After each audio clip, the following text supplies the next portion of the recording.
楚风遇到过许多富家少爷，都有禽兽的行为，看那附近百姓的反应，仙倾城之前应该也没有过这种行为，否则这些人也不会在仙倾城附近生活。存在这么多年的仙倾城，突然出现这种霸道行为，很可能是出现了变故。这变故，楚风很难不将他与那位丹道仙宗的少爷联系到一起。终于，楚风来到了那仙倾城之外。仙倾城是一座漂浮在白云之上的城池，但它并没有那种仙宫的感觉，因为它看上去很破，尽管很大，但的确很破。墙体与城内的建筑都是由土铸成的，甚至一眼望去，许多墙体已经破碎，连城内的一些建筑也都是不完整的。可就是这样一座看似荒废的城池，却是人来人往。只是楚风站在这里观望，就能看到不断有修武者御空而来，进入城池之中，而城池之内走出的人也是源源不断，无一例外，皆是小辈。但楚风驻足观察，可不是观察这些人，他是在观察，看看有没有丹道仙宗的人。毕竟丹道仙宗的少爷这样重要的人物，正常来说不可能没人守护。观察之后，楚风径直地向城池内走去，可刚刚靠近城池大门，还未踏入之际，楚风便察觉到了一股力量，那是结界力量。这古城其实也有结界，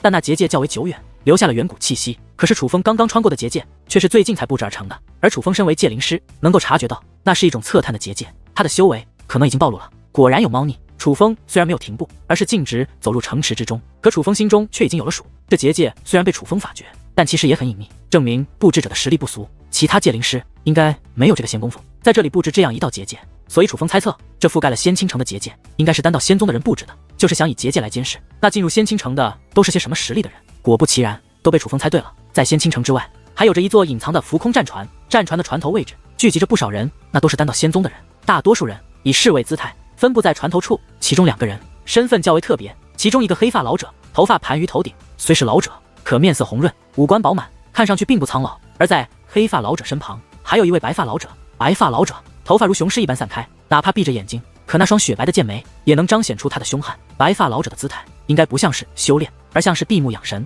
当楚风踏入仙倾城那一刻，他紧闭的眼睛便猛然睁开，看向了楚风刚刚进入的城门。大人，怎么了？见状，其身旁站立的黑发老者便赶忙询问。一位4品5尊的修武者踏入了仙倾城。白发老者说道：“4品5尊，东域竟还有这等修为的小辈，该不会是其他天河来的人吧？”黑发老者问道：“很有这个可能，只是他来这个地方做什么？”白发老者思考着，该不会是冲着空瓶少爷来的吧？黑发老者忽然变得紧张起来，可听闻此话，那白发老者却是忽然笑了起来。空瓶少爷虽然贪玩，可是他的天赋放在整个丹道仙宗，那也是最强之一。他就算再不努力，也不是区4品5尊能够对付的。这你放心便是。莫说4品5尊，就算5品5尊，也无法伤到空瓶少爷。白发老者十分自信。那倒也是，空瓶少爷的实力放在这里，说是第一也毫不为过。是属下糊涂了，居然因为一个4品5尊担心起空瓶少爷。黑发老者说道。白发老者没有接话，而是继续闭上了眼眸。至于楚风进入仙倾城之后，才发现这仙倾城比他预想的还要大，而这里面到处充斥着玩乐的产业。当然，除了那种玩乐产业之外，也有一些修炼的地方。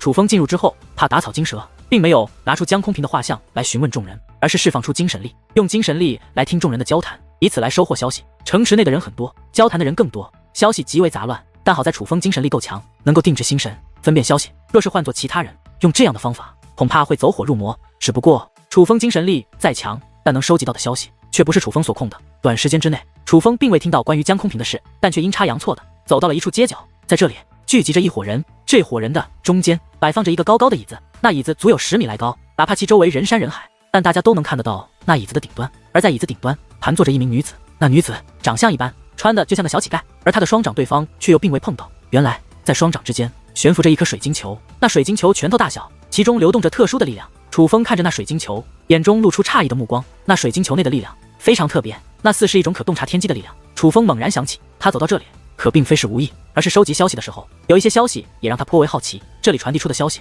最让他好奇，所以便向这个方向走来了。因为那名女子在做预言之术，她要预言的乃是9魂天河的未来，并且她之前已经预言出了9魂天河不久的降临会有大劫降临，而现在她正在预测的是此劫是否能解。众人在这里议论纷纷，并非是相信他，完全就是为了凑热闹。毕竟大家可不相信9魂天河会有什么大劫。忽然那水晶球光芒大盛，紧接着那女子猛吸一口气，那光芒竟化作气焰被其吸了进去。紧接着她便睁开了眼睛。别看着女子长相普通，可那双眼睛却很好看，不仅睫毛很长，那眼睛还充满了灵性，并且左边的眼睛是黑色，而右边的竟是白色。喂，小神婆，你预言的怎么样了？我9魂天河这场大劫可否能解啊？当女子睁开眼眸后，在场便有不少人主动询问起来，只是他们的腔调却并非真的好奇结果，而是满满的恶意与调侃。没有人相信这女子，只是把这女子当个傻子或者是笑话来看。而那女子不知道她是太过天真，真的看不出这些人的恶意，还是怎么回事？她没有丝毫生气，反而嘴角露出一抹安心的笑容。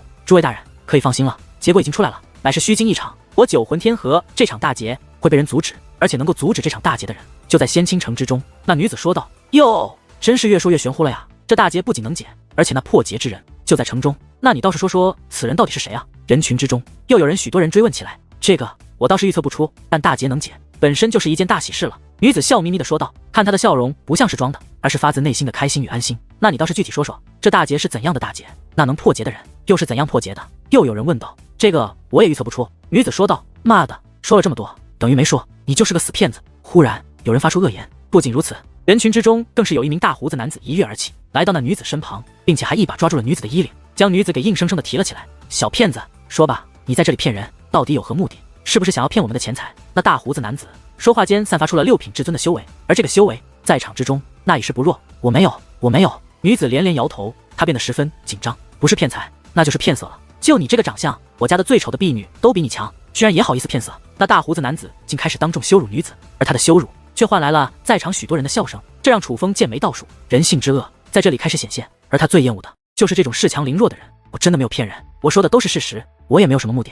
如果非要说目的，我就是想要让大家知道这件事。这位大人，求求您了，我真的没有恶意，您放过我吧，好不好？女子满眼恐惧，不仅脸色变了，说话的腔调也是变得有些颤抖，那看上去十分可怜。可在场之中却少有人心生怜悯，反而冷笑连连，那期待的目光就好像是在等待着女子受到惩罚一样。放了你，既然你说你不骗财也不骗色，那就分明是在耍我们。我倒是想放了你，可你问问他们要不要放了你？大胡子男子看向众人，这种货色胆敢戏耍我等，怎能轻易放过？必须让他付出代价。对，付出代价。人群传来众人回应，只是这回应却是让女子害怕的眼泪直流。而令人意外的一幕发生了，这女子的眼泪竟有眼如眼睛一般特别，白色眼眸流出的眼泪是白色，而黑色眼眸流出的眼泪则是黑色。哟，你这哭的是什么眼泪？异类就是异类，这眼泪都与正常人不太一样。臭丫头，虽然你长得不怎么样，但是你这双眼睛还挺特别的。大爷，我玩了无数女人，但是你这样的还是第一次遇见。你刚刚耍了，大家应该将功补过。这样吧，本大爷吃点亏，配合你一下，你当众服侍我，让大家开开眼界。若是大家看得开心，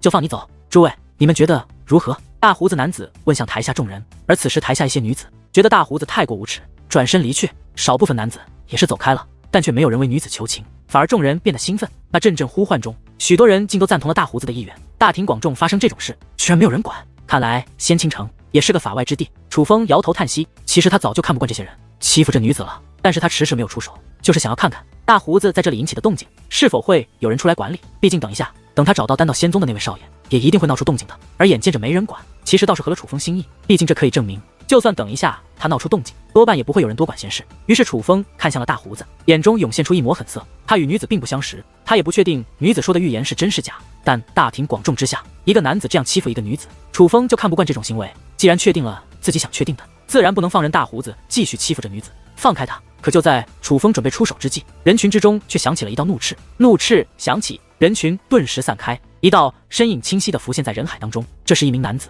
但判断他是男子，是因为他刚才的声音，而并非长相。因为他身穿黑色长袍，那长袍很特别，由一条条黑色布条缝补而成，并且那黑色布条还缠绕着他的脑袋，甚至是手掌。可以说他浑身上下的每一寸肌肤都被黑色布条所覆盖，只有那被扎成高马尾的黑色长发飘在外面。哟，居然还有人敢管本大爷的事，你该不会与这婆娘是一伙的吧？但你知道本大爷是谁吗？那大胡子男子丝毫不惧，反而是冷言威胁。突然一道闷响传来，那大胡子便倒飞而去。落地之后，人们惊愕地发现，那大胡子男子的胸口不仅出现了一个血窟窿，整个人更是没了气息。他竟被杀了，而将他杀死的正是那黑衣男子。这一刻，全场鸦雀无声，看向那黑衣男子，眼中满是惊容与恐惧。他们惊的不是那黑衣男子一击就斩杀了大胡子，而是在其出手那一瞬间，他散发出了气息。五品武尊，这便是这名男子的气息。而五品武尊代表着什么？这代表着他基本上可以坐上九魂天河最强小辈的位置了。此时大家的第一反应就是此人究竟是何方神圣？究竟是九魂圣族的某少爷，还是某位高人的闭门弟子？而那黑衣男子也是将目光扫向在场之人，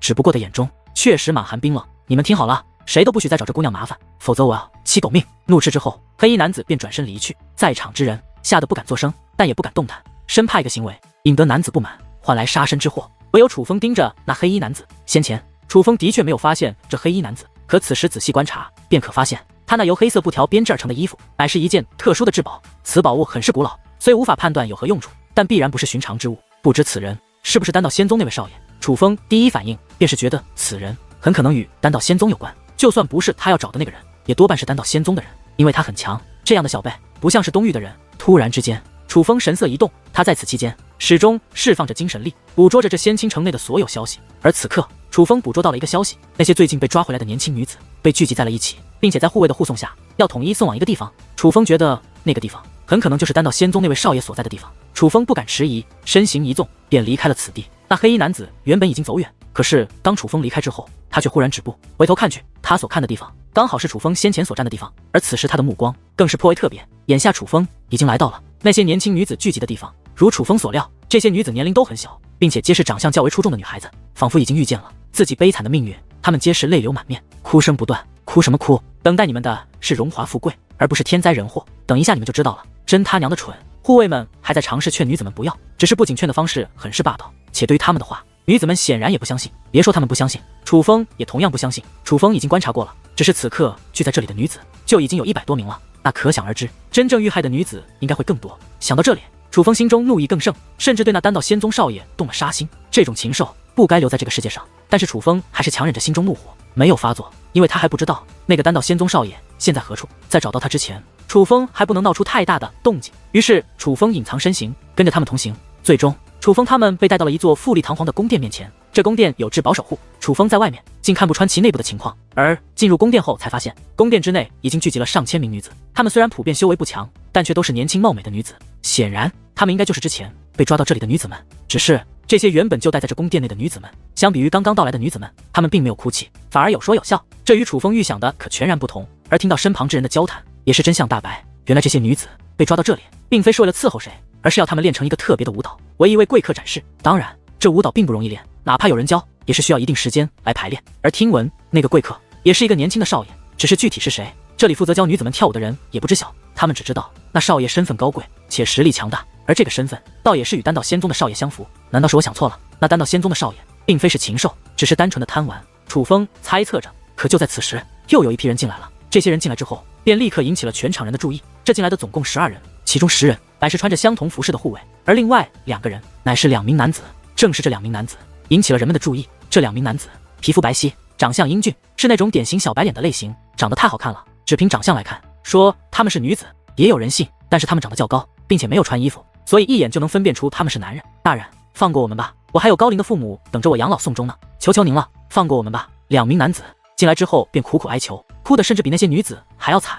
而在场的一些女子似是知道男子要经历什么一样，看向这2名男子的目光中竟是充满怜悯。别哭，能够伺候那位少爷乃是你们的福气，只要你们能够活着出来，保你们有享受不尽的荣华富贵。带头的护卫笑眯眯地安慰着，只是先不说他的笑容不怀好意，就连安慰人的话也同样怪怪的。什么叫做只要能够活着出来就可以享受荣华富贵？那若是没办法活着出来呢？听到他们的对话后，楚风也是眉头微皱。伺候少爷竟然要2名男子来伺候少爷，这是什么奇葩行为？楚风对此处那位神秘的少爷刚刚提升的一些好感顿时烟消云散。虽说这座大殿是那些女子们的目的地，可却不是这2个男子的目的地。负责看押他们的护卫押着他们继续深入，而楚风也跟着他们继续前行。穿过长长的走廊，便来到了一座寝殿面前。只是看到这寝殿的大门，楚风就意识到了不对。这寝殿大门表面看着没啥，可实际上布满了结界之力，恐怕整个寝殿都不是寻常的寝殿，而是一个结界空间。尽管已经察觉到了一些，可当殿门打开那一刻，楚风还是愣住了。殿内有着13名男子，这13名男子皆是一丝不挂，其中12名男子浑身是血的躺在地上，已经没了呼吸，唯有1名男子毫发无损。这名男子手持布满荆棘的长鞭，而那长鞭上面更是有鲜血不断流下。楚风一眼就认出这名男子正是那丹道仙宗的少爷江空平。大人，放过我们吧，放过我们吧！那2名男子不仅开始大声求饶，更是开始疯狂挣扎。他们看到寝殿内的那些男子尸体，就已经预想到了他们的结局，当然是吓得屁滚尿流。而他们的哭声引起了那江空平的注意，开始仔细打量他们2人。这2个货色看着不错呀，来陪本少爷好好玩玩吧。江空平邪魅一笑，随后探手一抓，一股强大的吸力涌现，直接将那2名男子吸入了寝殿之中。紧接着那殿门便立刻关闭，但楚风还是趁着殿门关闭之际进入了其中，好像混进来了奇怪的家伙。可谁曾想，楚风刚刚踏入其中，那江空平便将目光投向了楚风所在的位置。但是眼下的楚风明明运用了结界阵法，将自己隐藏了起来。不过对此楚风也不意外，毕竟他早就看出这寝殿本身就是一座结界空间，这样的地方能够发现楚风也是正常，所以楚风也不遮遮掩掩，而是解开了隐藏阵法，露出了真容。你是江空平吧？楚风问道。你认识我？看来不是东域的人，你找本少爷何事？江空平凝声问道。你应该知道司马相图吧？楚风问道。你是他的人？江空平问道。我有些朋友在他手里，我需要你跟我走一趟，借你的面子让他放了我的朋友。楚风说道。说得够清新脱俗的呀。其实你的意思应该就是想要胁迫我跟你走，然后用我来威胁那司马相图放人吧？江空平问道。差不多也是这个意思。楚风不可置否地摊了摊手，有点意思啊，居然有人敢胁迫我，只是你有这个本事吗？忽然，江空平眼中闪过一抹杀意，紧接着，楚风感受到一缕无形的结界之力自江空平体内释放，化作利剑向自己的头颅挥砍而来。而那可并非寻常的结界之力，那是堪比七品武尊的结界之力。这江空平乃是龙变8重界灵师，楚风如今虽是龙变7重，可是通过结界血脉以及九龙圣袍的双重力量，却同样可以将结界战力提升到7品武尊的地步。所以楚风没有施展武力，同样释放出结界之力。只见一重结界之力自楚风体内释放，形成一道结界盾牌，横在了自己的身前。与此同时，江空平的结界利剑已是来到楚风近前，直接挥砍在了楚风的结界盾牌之上。这刚一碰撞，江空平的结界利剑便如镜面落地一般粉碎开来。可是楚风却是目光变化，他惊愕地发现自己身前的那道结界盾牌竟也出现了一道深深的剑痕，那正是结界利剑所挥砍出的痕迹。这楚风意识到，他倒是低估这江空平了。先不说这江空平是龙变8重的界灵师，他这结界战力也是非常强横，可以说丝毫不弱于楚风。居然也是龙变8重界灵师，倒是有点小看你了，有点意思了，有点意思。既然如此，本少爷就好好的陪你玩一玩。江空平此话说完，单掌捏诀，随后对着楚风一指，一声怒吼响起，自其身上竟出现一只金色的猛虎。猛虎现身便直奔楚风而来，但他越跑越快，且身躯也是越来越大，眨眼之间已经化作了长达几10米的巨虎，且其身上所散发的威势也是异常凶猛，挥手之间便能布置出如此强悍的攻杀阵法。楚风只凭威势便可以看出这阵法非常利奥的，阵法本身就是极为厉害的阵法，而这江空平对这阵法的掌控更是登峰造极。楚风不敢怠慢，同样单手捏诀，同样布置出了一道攻杀阵法。只见楚风一掌轰出，其掌前便出现一道结界门，无数道结界箭矢如暴雨一般自结界门内飞掠而出，向那猛虎阵法冲击而去。猛虎阵法发出怒吼，不闪不躲，选择硬抗，箭矢不断的击中猛虎，猛虎的肉身也开始破裂。虽说肉身不再完整，但猛虎却始终向前冲击。打当猛虎靠近之际，威力仍是极强。眼见不妙，楚风脚下出现阵法，那乃是可以增加速度的结界阵法。阵法浮现，猛然一踏，便拔空而起，躲过了猛虎的攻势。但那猛虎就像是拥有自己的意识一样，楚风躲过之后，他竟也调转方向，张着血盆大口向楚风所在的方向攻击而起，并且他的速度竟然变快，比楚风还要快。不过只见一道流光掠过，那猛虎便被斩成了2截，化作结界气焰消散而去。原来是楚风的手中多出了一把长达100米的结界巨剑，这同样是极为强横的结界阵法。只是楚风很清楚，若不是刚刚用那剑矢阵法减弱了猛虎的攻势，此时他手中这把结界巨剑恐怕根本无法展开那猛虎。就算已经展开了猛虎，可手中这把结界巨剑却也出现了多道裂痕，已是无法继续使用，那是被猛虎阵法力量所伤。是个结界高手啊，如此短的时间内就能布置2道攻杀阵法，你有点本事吗？江空平的声音响起。楚风再看向他，发现他已经穿上了衣衫，还真别说，当他穿上丹道仙宗的服饰，看起来不仅不再猥琐，反而气质不俗。看着这样的江空平，楚风眼中也是多出了一抹认真。尽管只是1回合的交手，但楚风已经意识到这江空平的实力很强，他可以说是目前为止楚风遇到的同辈界灵师中实力最强的一位。他的结界战力几乎不输于楚风，而他那结界阵法的威力则是要在楚风之上，这也正常，毕竟他来自丹道仙宗，那可是整个浩瀚修武界都名声赫赫的势力。这种势力走出来的天才，掌握的结界阵法出众，自然不意外。而楚风意外的是，这样的结界阵法必然难以掌控，可这江空平对那结界阵法的掌控却已经近乎炉火纯青的地步。他的确是一位结界天才，不容小觑的结界天才。而遇到这样的对手，楚风倒是来了兴致，他决定就用结界之术来与这江空平一决高下。楚风观察江空平的同时，江空平也在看着楚风，他看楚风的眼神竟然有着浓浓的欣赏，只是他的那种欣赏可不像是正常人的欣赏，他的这种欣赏让楚风很不舒服。我看你是一个人才，今日给你一个机会，你今日好好伺候一下本少爷，本少爷就当做什么都没发生过，你觉得怎么样？果然，江空平开口了。他对楚风说这番话的时候，不仅笑得十分恶心，还用手揉了揉自己的裆部，他的意图已是十分明显。你他娘的取向有问题吧？楚风忍不住骂道。这还用问吗？你看看他们不就知道了。江空平也不否认，而是指向了那些躺在地上已经死去了的男子们。楚风再看，这才发现那些男子不仅满身伤痕，特殊的部位也是有着特殊的伤痕。禽兽我见得多了，但能让我感到恶心的禽兽，你还是头一个。楚风对江空平说道。居然还敢骂我，你倒是真有胆量，看来需要本少爷征服你才行。既然如此，本少爷就让你见识一下本少爷的威猛。话罢，那江空平再度出手，同样是单手捏诀，手指指向楚风，又是猛兽的怒吼自其体内炸响。只是这一次竟有足足3只猛虎阵法浮现，3只猛虎阵法呈包围之势向围攻而去。这3只猛虎阵法不仅速度更快，威势比之先前也更强。卑鄙的东西，与我交谈之间竟在暗中布置阵法。楚风一眼就看出，这并非是一瞬间就布置出的阵法，他是花费时间布置的。在与自己交谈的时间里，这江空平其实并没有闲着，而是暗中布置阵法，这才能够布置出3只猛虎阵法。此等情况下，楚风不敢怠慢，脚下增强速度的阵法浮现，便再度一跃而起，想要躲避攻势。可那3只猛虎阵法早就封锁住了他的逃避路线，并且其中1只猛虎阵法已然靠近楚风。眼见不妙，楚风单掌握紧，又是一把结界巨剑浮现，向那只率先靠近他的猛虎挥砍而去。可只听一声刺耳的声响传来，那结界巨剑竟直接碎成了2段。而在观猛虎阵法，则是毫发未损。只见猛虎阵法张开血盆大口，向楚风咬来，鲜血四溅之际，楚风已是被那猛虎阵法咬在了口中，动弹不得，唯有大片的鲜血不断自伤口流出。你的结界战力虽强，可看来你的精神力不足，这巨剑攻杀阵的威力显然不如先前了。不过就算与先前一般，也最多让我这怒虎阵破点皮毛。你应该看得出来，我此时的怒虎阵比之刚刚的可是变强了不少。江空平看着那如同蚂蚁一般被巨大的猛虎阵法咬在口中的楚风，发出了嘲讽。可谁曾想，浑身不断有鲜血流出的楚风却是发出了一声冷笑，旋即看向江空平：“你又还没赢，何必如此自夸？”楚风说道：“我还没赢，你可真是不见棺材不落泪。那我就让你再感受一下本少爷的威猛。”江空平眼中闪过一抹狠色，随后手指微微一动，那猛虎咬着楚风的力道便明显增加。可这力道刚刚增加，楚风的肉身便化作大片鲜血喷溅开来，竟直接爆体而亡。见此一幕，江空平面露惊容。他很清楚，他虽然加大了猛虎的咬合力道，但根本不至于让楚风死亡。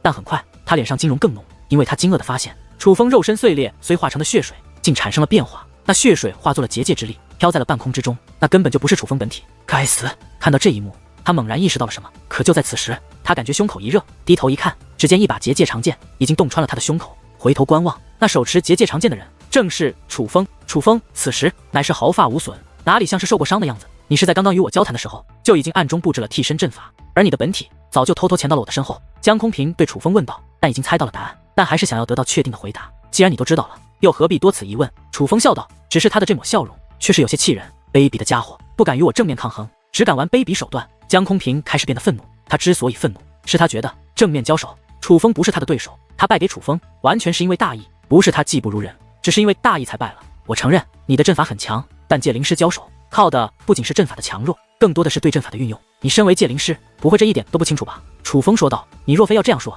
其实我也表示赞同。虽说你的结界阵法不如我掌握的强，但你对结界阵法的掌控倒也是非常精妙。我没看错人，你果然是个人才。不过可惜，今日你还是败了，你就做好伺候本少爷的准备吧。江空平此话说完，那满是怒意的脸上竟扬起了一抹得意的笑容。而楚风也察觉到了危险，赶忙放开手中的结界长剑，身形向后退去。可是他刚刚动身，便感受到了一股巨大的压力。很快，楚风的身形变得缓慢，那是结界之力，而这结界之力已经将他包围，那是远胜于猛虎阵法的结界之力。而再看周围，楚风恍然明白了一切。这原本是一座寝殿，可现在这寝殿已经发生了变化，变成了一座阵法。9指巨大的虎头分别坐落在阵法的四周，这是一座牢笼封杀阵。那强大的结界之力，正是这牢笼封杀阵所释放而出。这是你之前布下的？楚风凝声问道。他能感觉到这座封杀阵的厉害，可这样的阵法短时间内不可能布置得出来，必然是耗费了大量时间来布置的。好眼力，这可是花费了本少爷7天7夜的时间才布置而出的。我承认你有些手段，若非本少爷提前布下了这座阵法，我因为刚刚的大意，还真就败在了你的手中。可有我这阵法在，你根本不可能胜过我。你败也是因为大意，你的大意是小看于我，小看了本少爷。你真以为本少爷只是一个贪图玩乐的废物吗？现在你应该知道本少爷有多威猛了吧？不过你见识到的还是不够，本少爷这就让你体验一下本少爷真正的威猛，这就是你小看本少爷的代价。江空平说话间舔了舔自己的嘴唇，随后竟然开始脱自己的衣服。他想做什么，楚风已经非常清楚，只是见此情形，楚风不仅不惧，则是意味深长的笑了。的确是小看你了，但你又何尝不是小看我了？楚风说道。怎么，你还有后手不成？放弃吧，本少爷这阵法名为九虎伏仙阵，连本少爷这种天才都需要花费足足7天7夜的时间才能将其布置。你应该可以想到它的威力，除非你是龙变9重的界灵师，否则你不可能破得开我这九虎伏仙阵。江空平十分自信地说道。我能感觉到你这阵法的厉害，用结界之术，我现在的确是无可奈何，但是我可没有说我只会结界之术。楚风说道。难道你身上还有至宝吗？你拿出来看看。我就不信你的至宝能破得开我这九虎伏仙阵。江空平很是不服地说道。没有至宝。楚风摇了摇头。没有至宝？你再说个屁！江空平怒骂道。因为我除了是一名界灵师外，还是一名修武者。楚风说道。可谁曾想，楚风此话说完，那江空平却是放声大笑。本来以为你真的有手段可以破开我这九虎伏仙阵，不曾想你只是虚张声势，想要骗本少爷。本少爷当然知道你是修武者，我不仅知道你是修武者，我还知道你的修为。从你刚进来的时候，我就已经通过这九虎伏仙阵感受到你的修为了。你一个区4品5尊，拿什么破我这九虎伏仙阵？江空平说道。我的修为的确是4品5尊，可谁告诉你我的修为只能停留在4品5尊的？楚风此话说完，浑身上下都被耀眼的雷电缠绕，在那雷霆的缠绕下，神自雷纹，与楚风额头浮现绚丽的雷霆铠甲，也是落在楚风全身。紧接着，一股天赐神力也是自其体内释放而出。青龙、白虎、朱雀、玄武4只圣兽的虚影也是在楚风周身浮现。这一刻，楚风的修为连续攀升，转眼间便从4品5尊提升到了7品5尊的地步。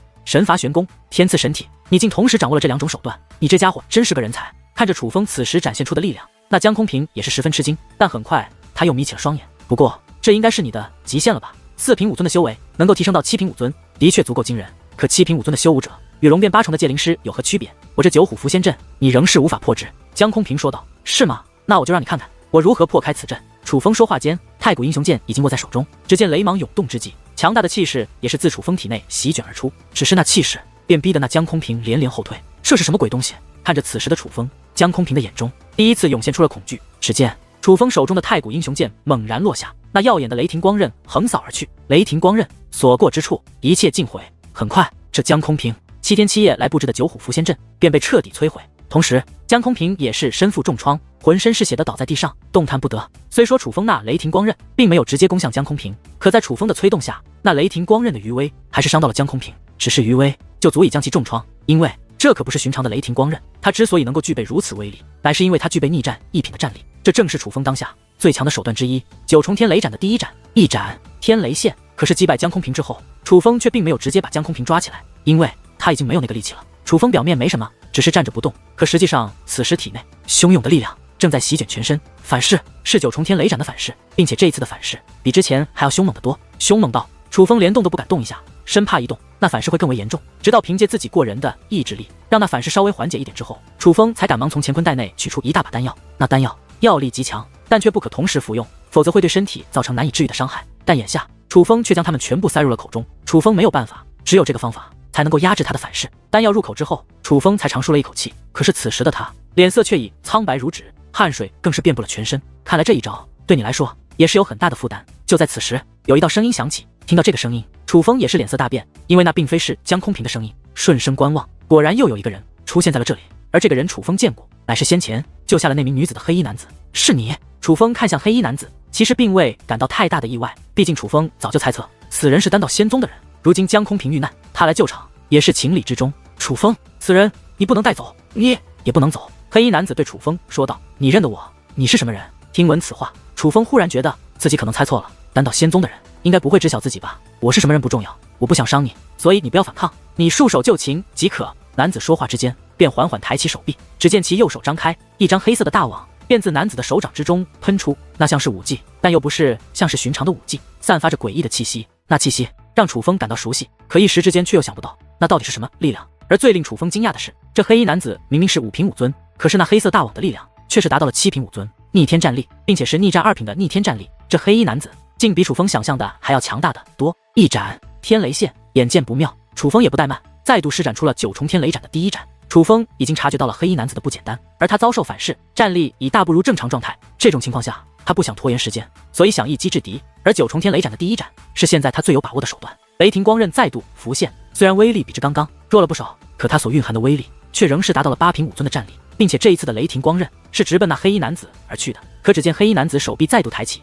磅礴的黑色气焰便如潮水一般自其掌心喷涌而出，转眼间黑色气焰便与雷霆光刃碰撞在了一起，武力四溅，异常汹涌。雷霆光刃不断破开黑色气焰向前冲击，可是奈何黑色气焰源源不断，尽管雷霆光刃在不断的向黑衣男子靠近，可却根本无法冲破黑色气焰的束缚。对比之下，雷霆光刃的力量明显更强，可是那黑色气焰却也是不弱，因为那黑色气焰所释放的威力同样是8品5尊逆战3品。看着这一幕，楚风目光变得异常复杂。男子的修为没变，还是5品5尊，可施展的手段却达到了8品5尊的战力，没有其他可能，只有一种解释，他具备逆战3品的实力。楚风一路走来，遇到了无数天才小辈，但能像楚风这样不借助至宝，凭借自己身手段在5尊境提升3品修为的，楚风之前还没遇见过。可今日楚风遇见了，并且与楚风不同的是，他还没有施展特殊手段来提升修为，但他却拥有逆战3品的逆天战力。这样的对手几乎可以说是楚风目前为止在小辈之中所遇到的最为强大的。此时的楚风已经7孔流血，由其口中大口大口的鲜血正无法自控的自口中喷涌而出，他感觉5脏6腑都已经碎裂，稍微动一下都能听到骨头崩裂的声音。这是天雷9重斩的反噬，连续2次的反噬换来的不仅是对楚风更大的伤害，那疼痛更是常人难忍。换作常人，只是这疼痛就足以让其昏死过去，但楚风不仅没有昏死，在他的眼中还涌现出了一抹决意，真是想不到五品武尊的同辈竟能把我逼到这一步。楚风的嘴角扬起了一抹笑容，这抹笑容出现在他那满是鲜血的脸上，显得有些诡异，可是他的眼中却是充满决意，哪怕是死，他也要一试。于是楚风手中的太古英雄剑再度抬起，于是楚风的身上爆发出了更为强大的威势，于是那耀眼的雷霆充斥了这片天地。二斩天雷线，楚风用剑对其一指，顿时数道雷霆直奔那黑衣男子冲击而去。雷霆所过之处，一切尽毁，哪怕那黑衣男子释放的气焰达到了8品武尊的地步，可在这一次的雷霆面前却也是不堪一击，因为这乃是9重天雷斩的第二斩，拥有逆战2品的战力，在楚风修为达到7品武尊的情况下，这第二斩的威力也是达到了9品武尊的境界。看着那迎面来的数道雷霆，黑衣男子顿时瞳孔放大，在其眼中涌现出了浓郁的恐惧，伴随巨响震颤天地。那黑衣男子的身影已是彻底消失，唯有残存的气息还漂浮在这片天地。很显然胜负已分，但楚风没有一丝停留，而是探手一抓，运用阵法将那身负重创的江空平束缚，随后便身形一转离开了此地。仙清城外原本一切正常，可突然大量的修武者从仙清城的城门跑了出来，这一幕立刻引起了丹道仙宗那些人的注意。大人，不妙了！经过打探，丹道仙宗众人的脸色更是变得紧张起来。原来是楚风刚刚的交手惊动了整个仙清城，仙清城之内的毕竟都是小辈，遇到这样场面的交战自然恐慌。虽然他们也不知道具体是何方高手交战，但为了避免意外，这才纷纷逃了出来。而丹道仙宗的人之所以也慌了，乃是因为江空平就在城中，而且这种级别的交手，他们第一想法便是这很可能是与江空平有关，立刻找人去城中打探，无论如何也要找到空平少爷。丹道仙宗那位白发老者命令道。其实现在的他也不知道是不是江空平遭遇了不测，可是他害怕，若是真的江空平遭遇了不测，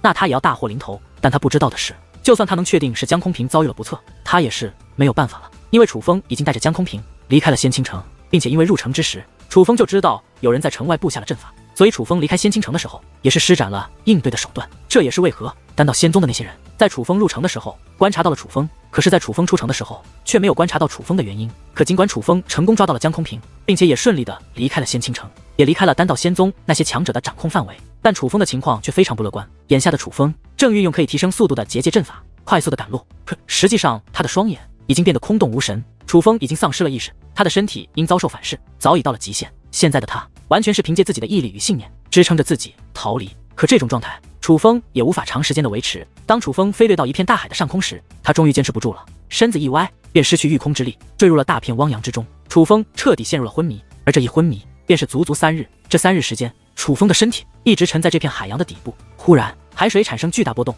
一片巨大的阴影正在向楚风靠近，那竟是一只长达3000米的海底巨兽。在他的面前，楚风简直渺小到堪比尘埃。而他先是观察了一下楚风，随后便张开血盆大口准备将楚风吞噬，可很快他的眼中涌现出了恐惧，随后调转身形，眨眼间便消失在了这片海洋之中。实际上在楚风昏迷的这3日时间内，已经不知道有多少只巨大的海兽曾来到楚风附近，他们都想以楚风为食，可每当他们想要攻击楚风之时，楚风体内便会自动散发出气息，感受到那股气息，那些海兽便被立刻吓得逃窜。楚风虽然陷入了昏迷，可是他的身体仍在保护着楚风，当然他此时的身体无法主动攻击，可只是气息便足以让这些海兽畏惧。毕竟楚风不仅是4品武尊，更是龙变8重界灵师，可尽管楚风的修为能在这海域之中保护楚风，但楚风仍然没有丝毫苏醒的症状，并且这3日的时间内，楚风的身体始终在衰弱，而现在他的气息开始加速衰弱，这样下去恐怕要不了多久，楚风就会彻底失去生命特征。而这一切都被一个人看在眼里，此人也在这片海洋之中，他隐藏着身形，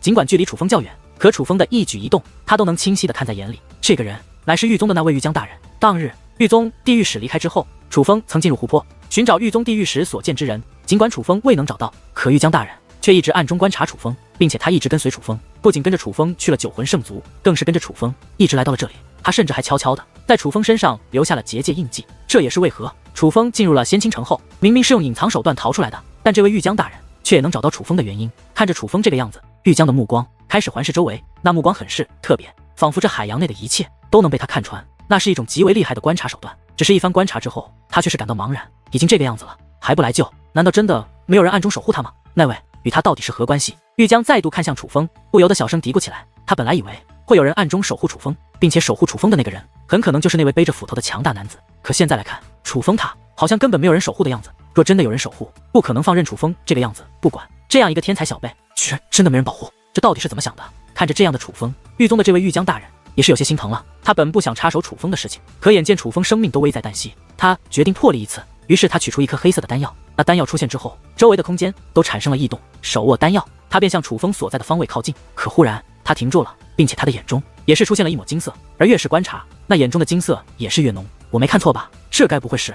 他再度开口，就连话语之中也是充斥着震惊之意。原来是眼下的楚风身体发生了变化，自楚风体内出现了黑红交织的气焰，那气焰十分诡异。甚至当那气焰出现之后，以楚风为中心，方圆万里的海域，所有生物都是立刻逃窜。而也正是那黑红交织的气焰，才让强大的玉将也有了如此震惊的表情。因为他很清楚，那黑红交织的气焰是什么？那是玉婴的气焰。玉婴的气焰正在帮助楚风疗伤，可这种事情是之前从来没有发生过的。哪怕是这位玉将大人，也是见所未见，闻所未闻。玉婴明明还是沉睡状态，为何会主动帮他疗伤？这个小子身上难不成有什么特殊的魔力不成？玉将在远处看着这一切，当亲眼看到在玉婴力量的帮助下，楚风那原本急速衰退的气息开始快速的恢复，他那握着丹药的手掌竟也微微颤抖了一下。此子到底何方神圣？他早就知道楚风是个天才，可眼下他看楚风的目光却又有了新的变化。他忽然意识到，他还是小看了这个年轻人。过了片刻之后，昏迷的楚风终于苏醒了过来。他苏醒之后，便赶忙站起身来，紧张地观察四周，发现周围并无危险之后，他又赶忙摸向怀中，在那里有着一道阵法，那是牢笼阵法。而那牢笼阵法之内所关押的正是江空平。楚风看到江空平仍被关押在牢笼阵法后，便松了一口气。随后楚风便释放出精神力，仔细观察四周，因为他对眼前的局面根本就不了解。楚风后面的逃脱几乎是丧失了意识的，他也不知道他为何会在这里，他也不知道他的伤势是怎么恢复的，他甚至不知道自己昏迷了多久。尽管这些都不能确定，可当他还能生龙活虎地站起来，当他发现江空平还在他的手中，楚风那悬着的心便落下了大半。居然恢复得如此之好，真是有些意外呢。楚风活动了一下身体后，又仔细感受了一下自己的身体状态。尽管他的身体并未彻底恢复，但的确恢复了大半，并且仍在持续恢复中。这样下去，楚风迟早能够彻底恢复。可楚风先前清醒的时候，是清晰地感受到了那反噬有多厉害。尤其是当他施展出九重天雷斩的第二斩之后，他甚至觉得那反噬可能会要了自己的性命。就算不死，他也需要大量的时间进行养伤和调理，甚至哪怕恢复，身体也会造成难以修复的伤害。所以眼下的身体状况是远远超乎楚风想象的。当然，楚风并不知道，他的确已经被那反噬搞得陷入了危险境地。身体之所以能够恢复到这种地步，乃是因为体内的玉婴，是玉婴救了他一命。当确定身体并无大碍之后，楚风又看向了手中的牢笼阵法。这个变态居然还想逃，幸亏现在醒了，否则就被这个变态逃掉了。看着手中的阵法，楚风嘴角扬起了一抹冷笑，因为楚风发现那江空平虽然被困，可这个家伙并没有闲着，他一直在想办法破阵，并且他已经寻到了破阵方法。幸亏楚风及时苏醒，否则再给他一些时间，这江空平不仅能够破开楚风的牢笼阵法，更是能够破开楚风的束缚。那个时候倒霉的可就是楚风了。于是楚风直接将这牢笼阵法捏碎，随后大袖一甩，就把江空平甩在了地上。兄弟，有话好说，请你不要打我。其实有没有想过，你对我可能有误会？我知道我说的话你可能不相信，但是我还是要告诉你，我的确有着常人所难以理解的特殊癖好。但那些死了的家伙也不是什么好人，他们都是犯下过罪恶的大恶之人。我将他们抓来，是为了惩罚他们，是替天行道。我乃是在用特殊的方法来惩恶扬善。这江空平被甩出来之后，便立刻向楚风求饶，并且态度十分客气，早就没有了之前的嚣张。不过这也能够理解，虽说他是龙变8重界灵师，可因为伤势太重，并且又被楚风束缚，现在的他在楚风面前几乎丧失了战斗力。你仔细看看，你看我像个傻子吗？楚风指着自己的脸问道。兄弟，我就是看你英明神武，我才对你实话实说的。江空平嘿嘿笑道。是吗？楚风发出一阵冷笑，随后右手握紧，结界之力涌现之际，一把带刺的长鞭便出现在手中。那些死去之人我不管，你想破开我这阵法逃脱，你以为我不知道吗？话罢，楚风只见其手臂摆动，对着那江空平便是一阵抽打。而楚风这抽打的可是不轻，每一鞭子落下都会在江空平的身上留下一道触目惊心的伤口。这么多鞭子下去，江空平很快便皮开肉绽，血肉模糊。兄弟，我知错了，我知错了，我不敢了，我再也不敢逃了，你就饶了我吧。江空平惨叫连连，一边惨叫一边开始求饶。而他一番求饶之后，楚风倒也真是停手了。江空平，我告诉你，若想受点罪，你就给我老实一点，我问你什么你就老实回答什么。楚风说道。好好好，兄弟，只要你不打我，一切都好说，你问我啥我就告诉你啥。江空平委屈巴巴地说道。此时的他与之前的他简直就像是换了一个人。那个黑衣男子是谁？楚风问道。楚风之所以好奇黑衣男子，乃是楚风觉得他应该不是丹道仙宗的人，但那黑衣男子不仅使用的手段诡异，那逆战3品的战力也是极为惊人，所以楚风很想知道他的来历。那黑衣男子，兄弟，我说我不认识他，你信吗？江空平说道。不说实话。楚风说话间便再度挥动手中的鞭子，狠狠地向江空平抽了过去。兄弟别打别打，我真不知道，我骗你我死全家呀我。江空平疼得龇牙咧嘴，甚至为了自证清白，竟用自己的家人来发毒誓。而楚风看他的样子，好像真的不知道那黑衣男子是谁，倒也是停手了。我的好兄弟啊，他都被你打死了，你还关心他干嘛呀？你问我点别的呗，只要我知道的我都告诉你啊我。江空平对楚风说道。谁他娘的和你是好兄弟？你个死变态！楚风此话说完，他啪2声，又狠狠抽了那江空平2鞭子，这才问道：“那司马相图呢？告诉我，那司马相图到底有何目的？你丹道仙宗为何要帮他？”那个，我说了，你别打我。江空平很是心虚的说道。你说？楚风说道。你问的这个，我也不知道。江空平咧着大嘴，心虚的说道。你他妈的！他啪！楚风抬手又是狠抽了他2鞭子，都说不打我了，怎么还打呀？江空平哭丧着脸，显得十分委屈。你是不是不见棺材不落泪？怎么什么都不知道？楚风怒斥道。我真是不知道。你看我这个样子，我像是关心这种事情的人吗？我要是关心这些事情，我也不可能在仙倾城玩乐，我应该在九魂圣族啊！我江空平委屈的说道。而楚风倒也觉得，其实他说的有些道理。于是楚风不再询问关于司马相图的事情，而是询问关于丹道仙宗的事。结果这个家伙也是一问3不知。刚开始楚风还觉得他可能是真的不知道，可后面楚风意识到了，这个家伙是故意不说，至少关于丹道仙宗，他不可能什么都不知道。你真是欠收拾。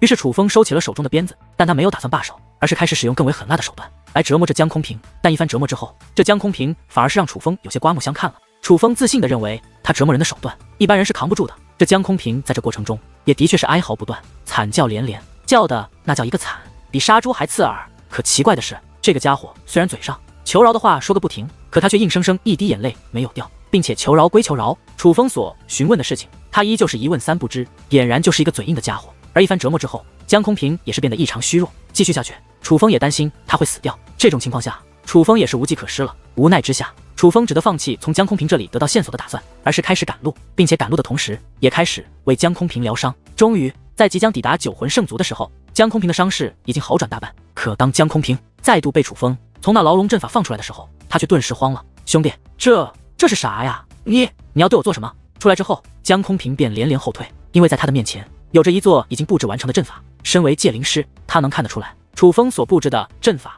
十分的危险。别怕，这个阵法是用来保护你的。楚风说道。保护我？兄弟，你看我傻吗？你可别骗我了。江空平一脸不信。阵起，而楚风也不再与其废话，双手捏动法诀，光芒四散之际，那阵法也是彻底运转，2股气焰便分别自阵法之内钻了出来。但很快，那气焰便有了形状，竟然化作了2条气焰虫子。这虫子没有眼睛，只有一张满是獠牙的嘴巴，看上去十分恐怖。突然，其中一道气焰虫子直奔江空平而去，江空平吓得龇牙咧嘴，本来还想逃脱，奈何他已被楚风束缚，根本无法躲闪，只能眼睁睁地看着那气焰虫子穿过了自己的肉身，并且还进入了他的灵魂。不过令他意外的是，这气焰虫子并未给他造成任何伤害，也自然就没有感受丝毫疼痛，而是化作无数道印记，遍布了他整个灵魂之中。而紧接着，另外一道气焰虫子也是行动起来，只不过这条气焰虫子并没有再攻向江空平，而是进入了楚风的肉身，同时也进入了楚风的灵魂。你这也太拼了吧，兄弟，真不至于啊！这一刻，江空平已经明白了这阵法的作用，不由得发出感叹，因为这是一种相连阵法，这阵法可以让楚风与这江空平共生死。之所以这样做，就是楚风知道他即将面对的对手太过强大，面对那种对手，楚风若想全身而退，就必须有着足够的底牌才行。而楚风现在的唯一底牌就是江空平的性命。既然你知道这阵法的作用，你就需要祈祷一下，你对你丹道仙宗的人来说，真的足够重要。如若不然，咱们2个就要一起死。楚风对江空平说道。随后，楚风继续赶路，终于他再度回到了九魂圣族。而此时九魂圣族所聚集的人，比之楚风离开时又多了不少，这也正常。毕竟九魂圣族的号召力本来就强，更何况又是破天荒的给好处，人们自然不愿意错过这次机会。正常人都不说了，许多人明明身负重创，连走路的力气都没有的修武者，却也是被家人给硬生生的抬了过来，就是不想错过这次机会。并且这里的人几乎都是满面春光，笑容满满。之所以如此，乃是因为已经有一批人领到了丹药，且已经服下了，且据说服用的效果真的与传闻一样，非常不错。这也导致那些尚未服用之人十分期待。楚风很想知道司马相图和丹道仙宗到底有何意图，所以楚风寻找机会，并且抓到了3个服用过丹药的人，开始对其进行观察。这3个服用了丹药的人的确是得到了好处，但楚风也发现他们的灵魂属于打开状态，并且短时间内是无法解除这种状态的。这种状态正常来说没有什么问题，但楚风却察觉到了事情的严重性，把他们当作修武者来看，的确没有问题。可若不把他们当成修武者来看，而是把他们当成炼丹的材料来看，那问题可就大了。身为戒灵师，楚风当然知道炼制丹药要先对炼丹材料进行淬炼，这淬炼的目的就是让材料可以更好的融合，更好的释放出它们的药性。而那些服用了丹药的修武者，则是与被淬炼过的炼丹材料非常的相像。果然是有阴谋。楚风察觉到了不对，便立刻把江空平放了出来。兄弟，我的好兄弟，你别伤害我了好吗？何况你现在伤害我，你自己也是要受伤的。你无非就是想要救人，就凭我的身份帮你救出你的朋友，小菜一碟呀。看到楚风，江空平十分害怕。别怕，按照我说的做，我不会伤害你。楚风对江空平嘱咐了一些事情，让他按照自己的嘱咐去做。原来是这样，好兄弟，你就包在我的身上吧，我决定轻松搞定。得到楚风的嘱咐之后，江空平便御空而起。这里毕竟是九魂圣族的领地，哪怕在场的都是修武者，可除了九魂圣族的人外，基本没有人敢御空而起。此时，江空平可以说是这方天地唯一一个站在虚空之上的人。望着下方那人山人海的修武者，江空平先是清了清嗓子，这才开口：“诸位九魂天河的废物们，向本少爷看过来。”而他此话一出，几乎所有听到他声音的人都将目光投了过来。先不说他的声音如此讽刺，并且非九魂圣族之人，竟敢御空而立，这不是找死吗？这是谁啊？是不想活了吧？那些没有听闻过丹道仙宗的人，直接对其咒骂起来。丹道仙宗，该不会是那个丹道仙宗吧？此人竟敢冒充丹道仙宗！而那些听闻过丹道仙宗的人，则是用怀疑的目光看待江空平。就算知道丹道仙宗，可也只是听闻，他们可不能确定眼前这个人是否真的是丹道仙宗的人。什么人敢在我九魂圣族捣乱？而相比于寻常修武者，九魂圣族的人可就不干了，一个个的纷纷拔出刀刃，且是放出威压，就要捉拿江空平。住手！可是还不待九魂圣族的侍卫动手，一声怒斥便忽然响起，紧接着大片身影也是浩浩荡荡的自不远处御空而来。那大部分都是九魂圣族的长老与精英侍卫，但为首的却并非九魂圣族族人，而是司马相图。